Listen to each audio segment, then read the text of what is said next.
हरि ओम तत्सत्। श्रीरामः शरणं, श्रीरामभद्रः शरणं, श्रीरामचन्द्रः शरणं। सौरविद्या जिज्ञासुओं, सौरविद्या के अनुसार आपने सूर्य के 12 कलाओं को जाना, किंतु ध्यान रहे जैसा मन होता है वैसा ही कला प्रकाश होता है। यदि मन तमोगुणापन्न है तो सूर्य कला प्रकाश भी तमोगुणमय होगा। यदि मन रजोगुण युक्त है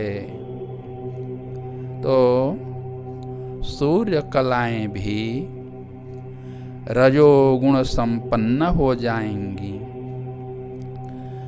यदि आपका मन सत्वगुणापन्न है तो सूर्य की कलाएं भी सत्वगुणापन्न होंगी। अतः सूर्यवंश विभूषण जगदानंदवर्धन श्री रामचंद्र जी की शरण ग्रहण करें।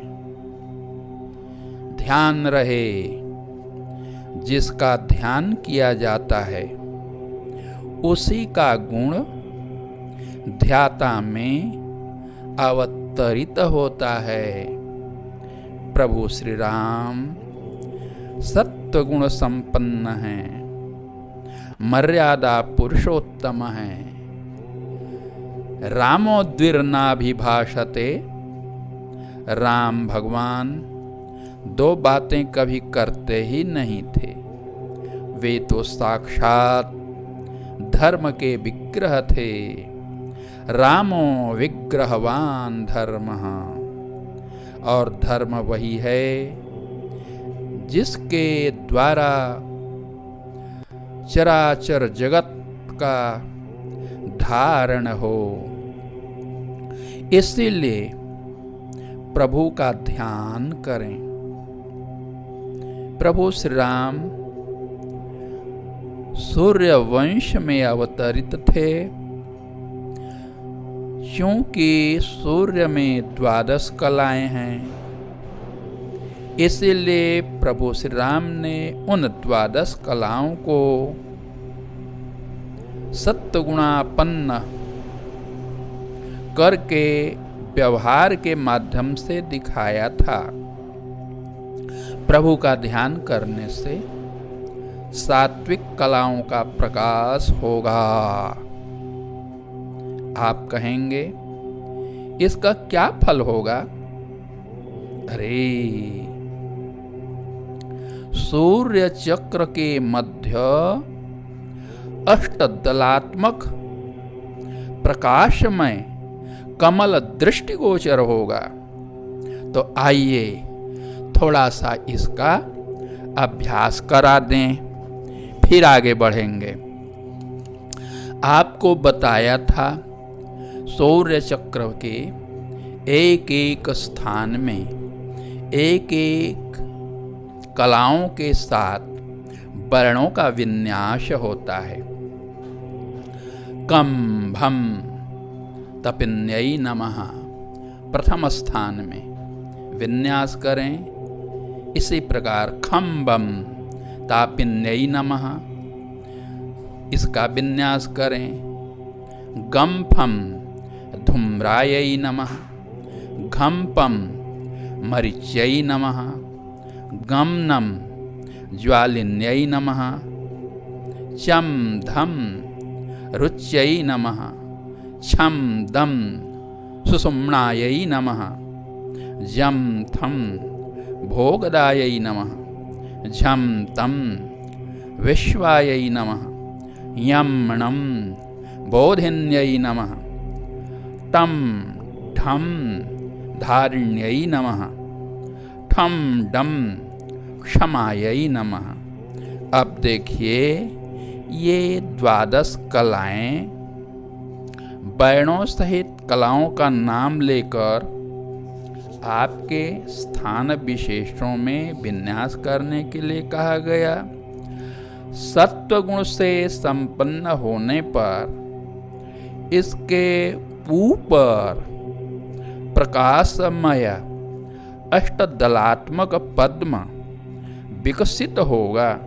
यह तब होगा, अभी अभी बताया था, जब ये सब सत्वगुण परायण होंगे। तो वह अष्टदल वाला चक्र क्या है? तो जैसे आपने देखा होगा धतूरा का फूल 5-5 के भी होते हैं, 3-3 आवरण के होते हैं, पुष्प के ऊपर पुष्प। इसी प्रकार से इस कमल के ऊपर अष्टदलात्मक पद्म उदित होता है। वो प्रकाशमय है, यह न समझें जैसे प्राकृत पद्म होता है। तो वे कौन है उसे जान लें। शब्द, स्पर्श, रूप, रस, गंध, मन, बुद्धि, अहंकार, यही है अष्टधा प्रकृति, जिसका वर्णन भगवान श्री कृष्णचंद्र जी ने संपूर्ण उपनिषदों के मक्खन की तरह गीता में वर्णन किया है। और इनमें यम प्रथम दल में, रम द्वितीय में, लम तृतीय में, वम चतुर्थ में, शम पंचम में, शम षष्ठ में, सम सप्तम में, हंग अष्टम में। तो ये अष्टधा प्रकृति हैं। जो भी जगत के पदार्थ हैं सब वर्णों का ही विस्तार है। जितने भी पदार्थ हैं सब पदार्थ वर्णों के विकसित रूप हैं। पहले विचार होता है, विचार शब्द के रूप में प्रस्फुटित होता है, फिर व्यवहार होता है, व्यवहार से पदार्थ होता है। इसी प्रकार यहाँ समझ लीजिए, ये अष्टधा प्रकृति से वह आत्म तत्व अवच्छिन्न है। इन्हीं अष्टधा प्रकृति से अवच्छिन्न होने के कारण, इन्हीं 8 प्रकृतियों से घिरे होने के कारण आत्मा की जीव ऐसी संज्ञा है। यही है अवच्छेदक समूह। ये चैतन्य तत्व को घेर रखे हैं। इन्हें ही कहते हैं अष्टशलाका समूह। इनके मध्य में जो धरातल है वह आनंदमय है। तो ये मिलकर जैसे पद्म के चारों तरफ पंखुड़ियां होती हैं, अब मध्य में उसका भाग धरातल होता है, ऐसे ही ये अष्ट दलों के मध्य में जो धरातल है आनंदपूर्ण, उसको लेकर के 9 संख्या होती है। अब आइए एक आनंद देखिए। सूर्य की 12 कलाएं हैं और यह जो अभी प्रकृति का वर्णन हुआ वे 9 हुए। आपने सुना होगा सीकर ते त्रैलोक सुपासी, जो सुख धाम राम सुख राशि। यह जो भगवान राम हैं आनंद के समुद्र हैं। उनसे जो आनंद छिटकता है, एक बूंद आनंद से संपूर्ण संसार इतना सुखी दिखता है। आओ, वो भीतर में रहने वाला जो तत्व है वो राम है। राम आपके हृदय का, यह आपकी आत्मा ही तो राम है।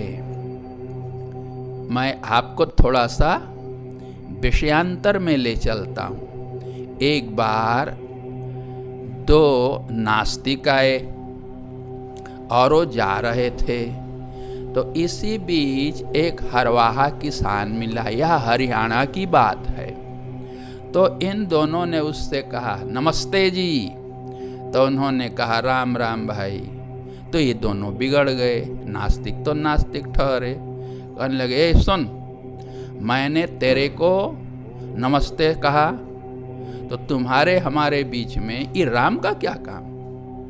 अरे उस नास्तिक को यह पता नहीं है कि हम भारतवासी सदा राम राम से ही अभिवादन करते हैं, कोई शरीर को प्रणाम नहीं करता। ये तो मिट्टी का शरीर है। इस शरीर के भीतर में बैठे हुए जो राम हैं, अंतरात्मा है, उन्हें नमन करते हैं। राम राम शब्द के द्वारा हम उसी अंतरात्मा का स्मरण करते हैं। हम उसी अंतरात्मा को, राम को नमन करते हैं। धीरे धीरे अब यह प्रथा बंद होती जा रही है। तो सज्जनों, वह जो सबके अंतर हृदय में बैठी हुई आत्मा है वही है राम। उसी से आने वाली चेतना या प्रकाश को प्राप्त करके यह अष्टधा प्रकृति प्रकाशवती होती है और उसी से पुनः सूर्य की 12 कलाओं को शक्ति मिलती है। 12 और 9 मिलकर 108 होते हैं। 12 नुआ 108। यह जो अष्टधा प्रकृति है वो भीतर के आत्मा से आने वाले उस प्राणना को प्राप्त करके 9 संख्या वाली हो जाती है। इसी को भगवान कहते हैं अरे यह जो प्रकृति है, यह प्रकृति सनातन है, अव्यय है। देखो तो कभी समाप्त नहीं होती है, चलती ही रहती है। 9 की संख्या भारतवर्ष के ज्ञानी कहते हैं पूर्ण है। 9 का पहाड़ आप पढ़िए, 9 एकम 9, 9 दूने 18, 18 में 8 और 1 को जोड़ दीजिए 9, 9 3 27, 7 और 2 मिल करके 9 ही हो गए। 9 चौक 36, 6 3 मिल करके 9 ही हो गए। 9 5 45, 5 4 मिल करके 9 हुए। 9 6 54, 5 4 मिल करके 9 होते हैं। 9 7 63, 6 3 मिल करके 9 हुए। 9 8 72, 7 2 मिल करके 9 हुए। 9 9 81, 8 और 1 मिल करके 9 हुए। ये 9 पूर्ण है। ये प्रकृति पूर्ण कब होती है विषय जाने, जो एक अलग से बताया हृदय के भीतर इन्हीं अष्टधा प्रकृति के मध्य कोश में रहने वाला जो आत्म तत्व है, उससे आने वाली धारा को प्राप्त करके ये जो अष्टधा प्रकृति है 9 की संख्या वाली हो जाती है। अब यही अव्यय बन जाती है, जैसे 9 की संख्या को बताया।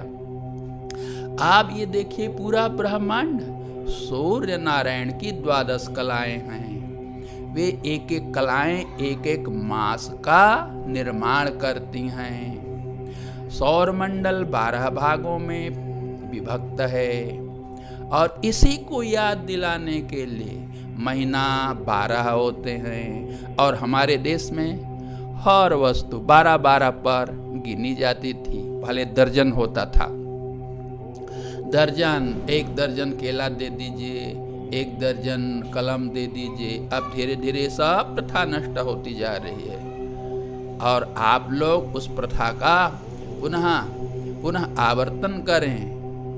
ये आधुनिक जमाना की संख्या गणना को छोड़ें, 10 10 10 10 ये लोग अपने अनुसार करने लगे। अरे जब भी कोई पदार्थ खरीदा जाता था 1 दर्जन 12 की संख्या बोलते थे तो अतिशीघ्र हमें सूर्य की कलाओं का आभास होता था। हम दर्जन शब्द बोलते ही और ध्यान मग्न हो जाते थे कि हमें सूर्य की कलाओं को प्राप्त करना है, उपलब्ध करना है। यह जो सूर्य चक्र के 12 कलाएं हैं और भीतर जो बताया 9, इनको गुणा करने से 108 होते हैं। 108 ऐसा लगता है जैसे एक को व्यवहित किया है शून्य ने, उसके बाद 8 है। अर्थात उस आत्म तत्व को प्राप्त करने के लिए आप इन 8 को दूर करिए। वो जो आत्मा से आने वाली चैतन्य धारा है वो तो उनका है, आत्म तत्व का है। यह जो 8 हैं, शब्द स्पर्श रूप रस गंध मन बुद्धि अहंकार, ये 8 हैं। तो ये 8 का परित्याग करोगे, फिर भीतर में रहने वाले उस चेतन तत्व को प्राप्त करोगे। यह कैसे होगा? तो यही 108 की संख्या बता रही है। मध्य में जो शून्य है, शून्य एक परावस्था का वाचक है। परावस्था में शून्यता रहती है। तो इसके लिए आत्म सूर्य का ध्यान करें, आत्म सूर्य का ध्यान करें। हमारे भारतवासी प्रातः उठते ही राम राम करते थे, राम का स्मरण करते थे और जो कोई मिलते थे राम राम कहकर ही उसका अभिवादन करते थे। वे राम में ही जीते थे, राम में सोते थे, राम में उठते थे, राम में व्यवहार करते थे, बातों बातों में राम राम करते थे। जम्हाई आई तो भी राम राम कहकर के चुटकी बजाते थे। वो पुरानी गणना है, 8 रत्ती 1 मासा, 12 मासा 1 तोला, ये सब इसी पर आधारित है। तो आप लोग यह जाने कि इनके द्वारा अपने हृदय देश में विद्यमान सूर्य चक्र और उसके मध्य में विद्यमान अष्टधा प्रकृति को अर्थात अष्टदल कमल को स्मरण करते थे। आप सब आज से ही आरंभ करने, किसी का अभिवादन करना हो राम राम, जम्हाई आवे तो राम राम। एक समय ऐसा आएगा कि हृदय चक्र के बारे में जान सकेंगे, उन गुरुओं की समीपता मिलेगी। भगवान से ही प्रार्थना करें, बिना हरि के संतों का दर्शन दुर्लभ है। बिनु हरि कृपा मिल ही नहीं संता, और सत्संगति संस्कृति कर अंता। महापुरुषों का मिलन हो जाए तो संस्कृति का अंत हो जाएगा। अब आप जान गए होंगे सूर्य साधना का कितना बड़ा महत्व है। आज यहीं तक सब कोई प्रभु को नमन करें। श्री राम शरणं मम, श्री रामभद्र शरणं मम, श्री रामचंद्र शरणं मम। बहुत बहुत धन्यवाद। जय श्री राम। गुरुदेव भगवान की जय।